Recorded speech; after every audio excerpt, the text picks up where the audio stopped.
1. I've had a few strange encounters over the years, but this one took the cake. It happened about a year and a half ago, a Sunday evening around 6 p.m. I'd had a big one the night before, so I spent my Sunday chilling in bed watching Netflix, and dozed off maybe 30 minutes before this happened. I woke up to a knock on the front door. First, to explain, my bedroom was originally the foyer of this house, though the front door opens into my bedroom. Weird, I know. It used to be a huge house, then the landlord subdivided it and turned anything and everything into a bedroom, and rented out each room separately. So the front door was like my own private entrance, and everyone else in the house used the back door, which went through the backyard that had a gate leading onto the street. So I wake up to a knock on the front door. I assume it's a food delivery for one of my housemates. They usually come to the front door, and if I'm not there or don't answer, we'll try calling whoever ordered. We will tell them to come around the back. Because I'd just woken up and was still quite hungover, I figure I'll ignore it and let them arrange to meet at the back gate. After a couple of knocks, it stops, and I start to drift off again. Maybe 5 minutes later, I wake up again, but don't open my eyes. I have this weird feeling in my gut that I've never had before. That I'm not alone in the room. I lay there, eyes closed for a second, and listen. I can hear rustling sounds coming from my left, where my room's interior door from the living room is. And I soon realize somebody is going through the contents of my shelf. At first I think it might be one of my housemates looking for my bud and not wanting to wake me. But the more I listen, the more I realize something just isn't right. I open my eyes, sit up very suddenly, turn to my left and say, "Who's there?" It's then that I see something that sends a shiver down my spine. A man, probably in his late 30s, with a very big build and dressed in black, is standing right over my bed. I have no idea who the fuck this guy is. I've never seen him before. As soon as he sees me wake up, he mutters, "Shit," and disappears out the interior door into the house, closing the door behind him. Suddenly, I'm alone in my room, and everything is quiet and normal. Bear in mind, I've just woken up, and wasn't even sure if I was really awake. I spent a few moments questioning whether that really just happened, decided I definitely wasn't dreaming, and ran out into the living room. The guy is gone, but the back door is open and still swinging gently. I run out into the backyard just in time to hear the back gate slam closed. The gate is down an alleyway that is concealed from view by a fence. I head back into the house and check to see if anything is missing. Nothing seems to be. I ran around checking on my housemates, who were all in their rooms. The guy in the room next to me confirmed he heard knocking on the front door a few minutes earlier. Beyond that, nobody had any clue what I had just witnessed. My best guess is that guy was looking to rob the house. Knocked on my door to check to see if anyone was there, no answer.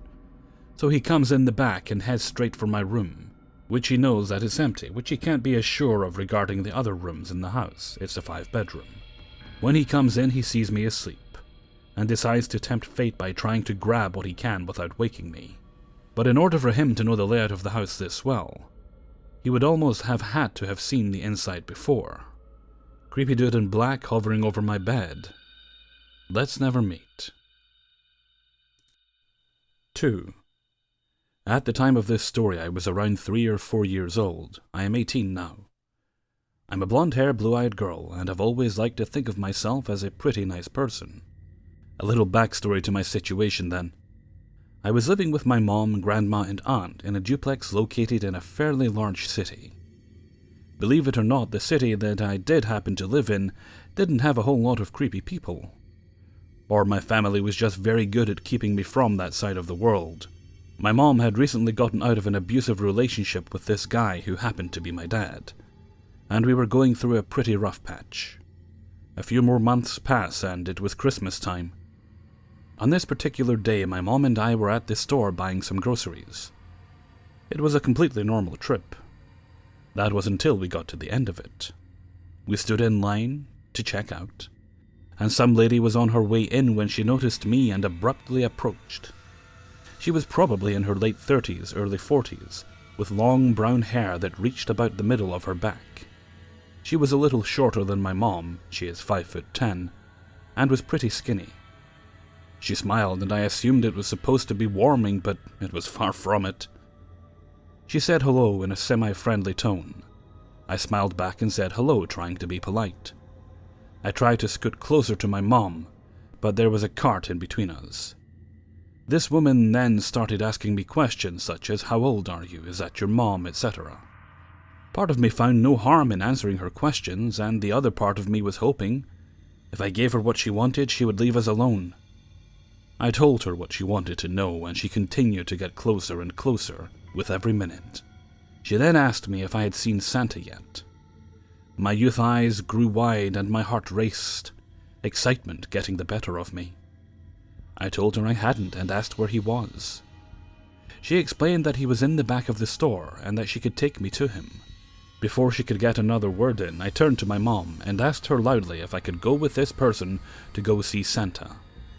She looked at me confused and then realized the woman standing there, and you could see her mama bear attitude start to kick in. She smiled, obviously annoyed at this person standing uncomfortably close to her kid. She then started talking directly to this stranger, letting her know that we were going to the mall soon, to take pictures with him anyway, and that she appreciates the offer, but it wouldn't be necessary. She quickly paid for our food and started to push the cart out from between me and her. The woman then insisted that it was not a big deal and she would bring me back as soon as I got to see him. She then proceeded to grab my arm tightly and tug me in one way. My mom became horrified as she rushed to my side and lifted me into the cart and insisted we didn't need her help. The woman then had the audacity to tell my mom to sit herself in an annoyed tone, and turned on her heel out of the store, not shopping at all. She never had a cart or handheld basket. I have since moved from that city and moved out to be on my own, and have luckily never seen this woman again, and have been lucky enough to not run into any more situations like this. I think back to this scenario every once in a while, and think of what would have happened had I not asked my mom to go with this stranger, or if she had grabbed my arm more forcefully and pulled me away without caring what kind of attention she might get. I'm glad the situation played out how it did, though. I know this is long overdue, and I never really thought I had a reason to say this until now, but creepy lady in the store, let's never meet again. 3. Please be aware the following story contains one brief incident of animal cruelty, in which a man, Ozzy Osbourne, is a pigeon. After offering my account to the tribunal for the deaths of 4 soldiers, they didn't want to know. So maybe you would like to read about it from someone who was actually there. This is a long read, but if you ever wanted to know about the brutality that occurred there, this may be worth reading. March 1996, I am the age of 16 and joined the British Army. When you join the armed forces in the UK, you start, different now, with 10 weeks in basic training. As I was going to be an army chef, I attended Purbright training camp for what I thought would be the worst part of army training. I couldn't be more wrong. Now back then I was super fit and very happy-go-lucky. I took to the training, even though it was incredibly tough, horrible accommodation, bad food, and run ragged from 4 AM till 9 PM every single day. But I got through and passed.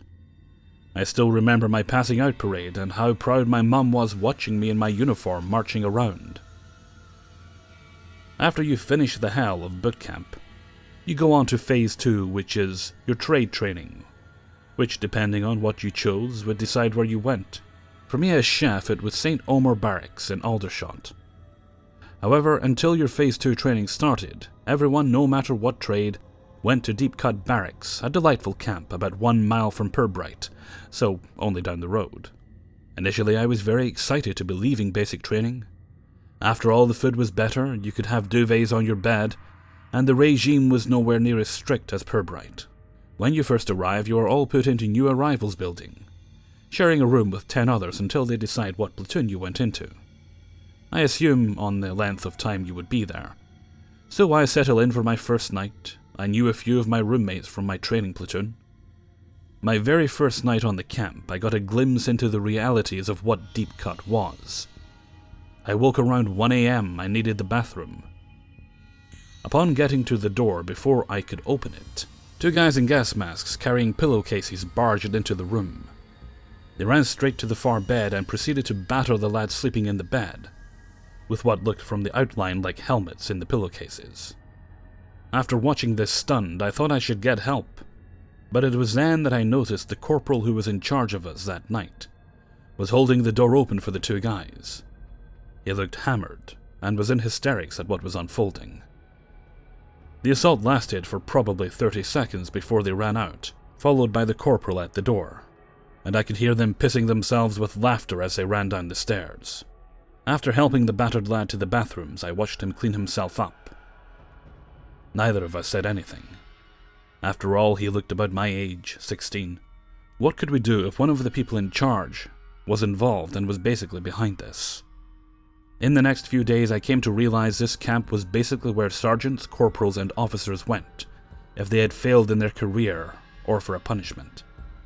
What better people to look after 200 to 300 young, impressionable soldiers, all between the ages of 16 to very early 20s. They got drunk and did things to us for their own amusement.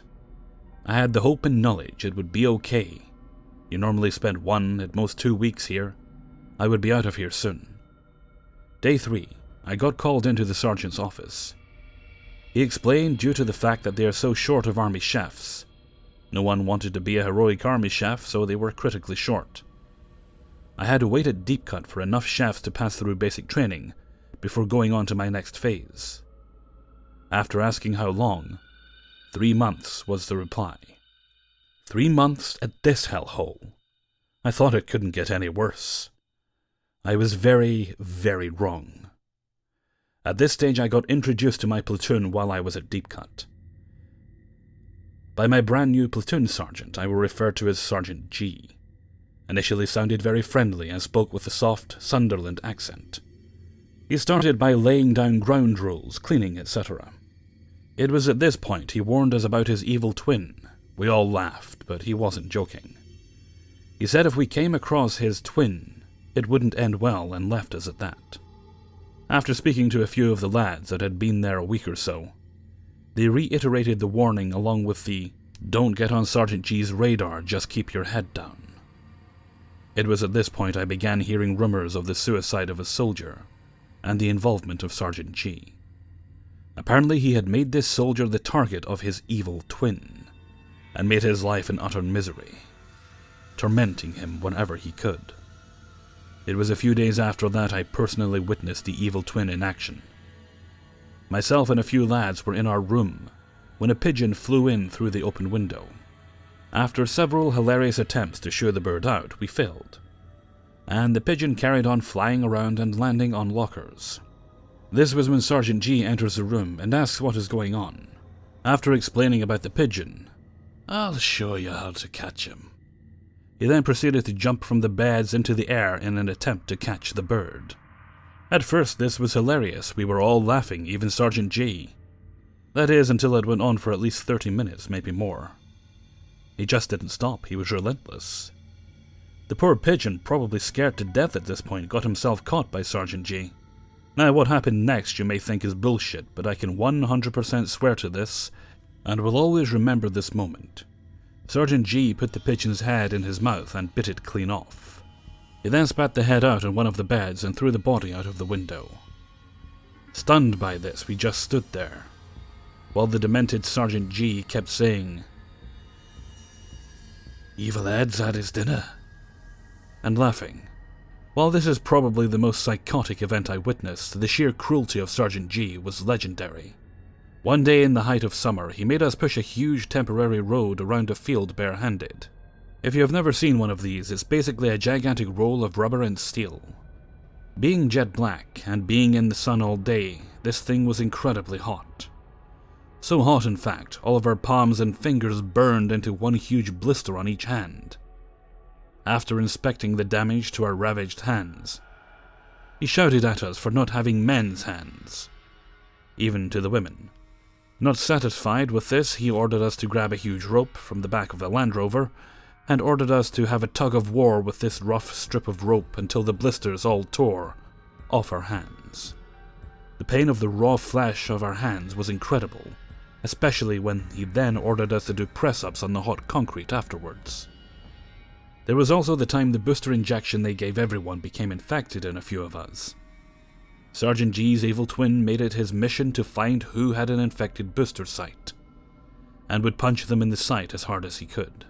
To this day I still carry the scar after he exploded my infected injection, then of course made me do press-ups after while blood and pus poured down my arm. He would do things like hide under beds, like a real-life boogeyman, waiting to see if anyone would dare talk about him. Or he would hide in unlocked or empty lockers and do the same. The man was a lunatic for sure. While at Deep Cut, time went slowly. It was boring. All we had to do was whatever the delightful training staff could dream up for us. One day, the lieutenant in charge announced we were going on exercise for 2 nights and 3 days in the woods, around Sandhurst. On the morning of the exercise, Sergeant G gathered everyone on parade to get everyone organized, and announced on the exercise some of his SAS mates might make an appearance and interrogate people during the exercise. I didn't think much on this, as he was always giving us veiled threats. The exercise didn't actually start off that badly. The weather during the first day was gorgeous, very sunny, and for some reason they didn't take this as an opportunity to make us do some running with kit in the sun. That night we settled into guard duty. To explain, you and your Basha mate, Basha is a hole dug in the ground you sleep in, will take a stag duty which lasts for about an hour. The guard duty itself involves you lying down in a camouflaged hole, dug especially for the guard duty. Then one of you will go to the next Basha and tell them it's their turn and so on. At the end of our turn, I went to the next Basha and whispered it's their turn to stag on. A low voice with what sounded like a Scottish accent came from the shelter, aggressively telling me to go away.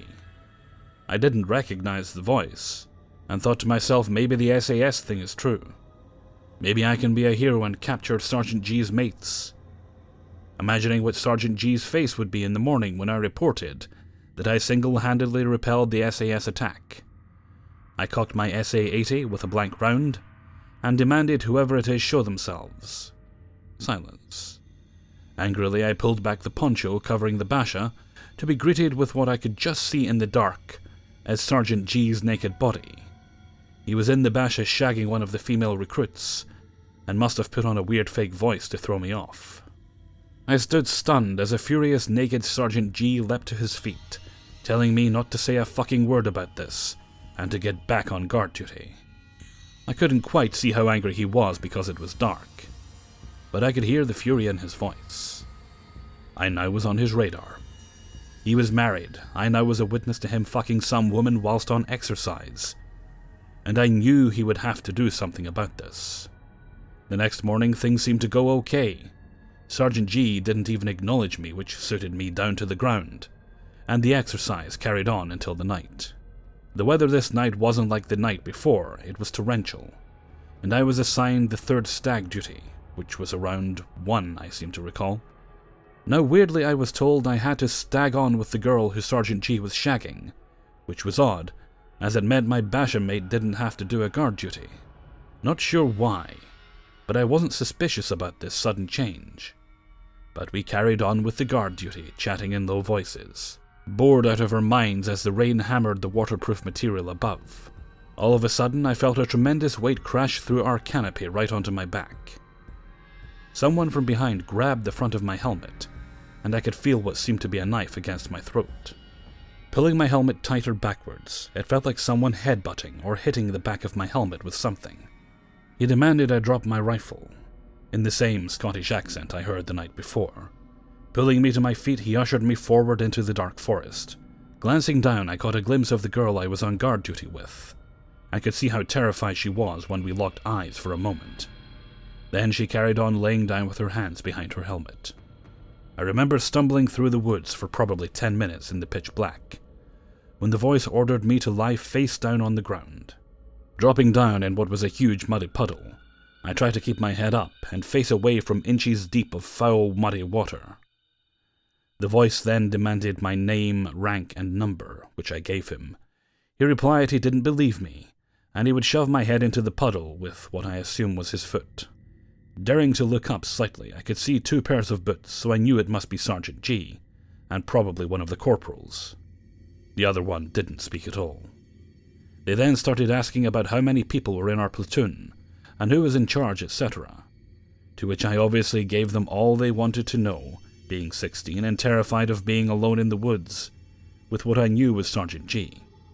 I didn't want to make him angry. This, of course, had the opposite effect.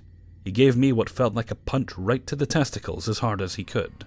The pain from this was excruciating. I felt like I wanted to throw up. Every instinct was to curl up into the fetal position, but they wouldn't allow me to. They carried on for a further 20 to 25 minutes, with them asking things like how great Sergeant G was, or other corporals in the platoon, to whom was the biggest slag in the platoon. No matter what answer met with violence, kicks to the ribs, my fingers trod on, and at one point what felt like a thin stick whipping the backs of my thighs. Thankfully they got bored, or realized they couldn't carry on doing this without doing me serious damage.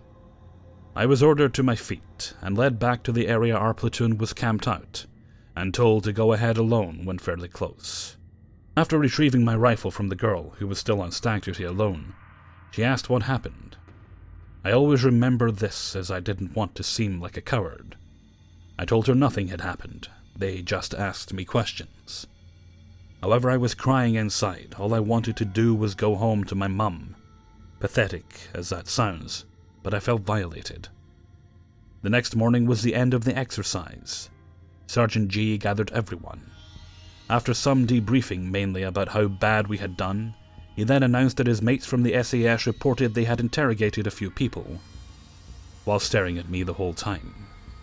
The whole march back, all I could think of was how he was going to get me. Now everyone knew what he was like, and without a doubt I would be targeted by him now. The misery was unbearable. I wanted the march to last longer because at least when everyone was present he couldn't single me out. We got back to the camp and everyone set about cleaning gear when I was told the officer wanted to see me. My heart leapt, thinking maybe the girl had reported what had happened. Would this be my savior? And in a way it was. The officer informed me that there was enough people to form a training troop at St. Omer, passing out from Pirbright. So, I would be leaving at the end of the week. Thankfully, I managed to avoid Sergeant G for the whole week. I volunteered to set up the field for RLC Day, and was under the supervision of a different sergeant, thank God. So that's it. My epic tale of Deep Cut Barracks. As mentioned at the start, I tried to let the tribunal know what occurred. They did not want to know.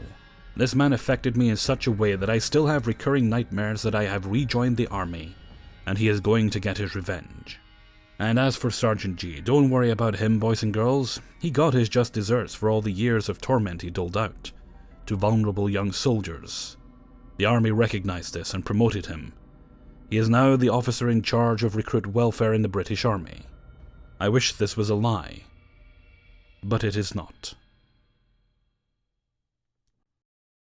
Hey everybody, Hellfreezer here, and thank you very much for listening to 3 True Scary Stories, episode 297. Thank you very much to everybody who allowed me to use their stories in this video. Okay, just want to announce that I'm no longer taking questions for the Q&A. If you don't have them in by now and they come in after, then I'll just put them aside for the next Q&A, whenever that may be, like a million years from now or something. Or whenever I happen to be bored enough to do one. Yeah. Okay, and with that I'm going to head off for now because I've got a few things to be doing. So until next time, thank you very much for listening, and take very good care of yourselves.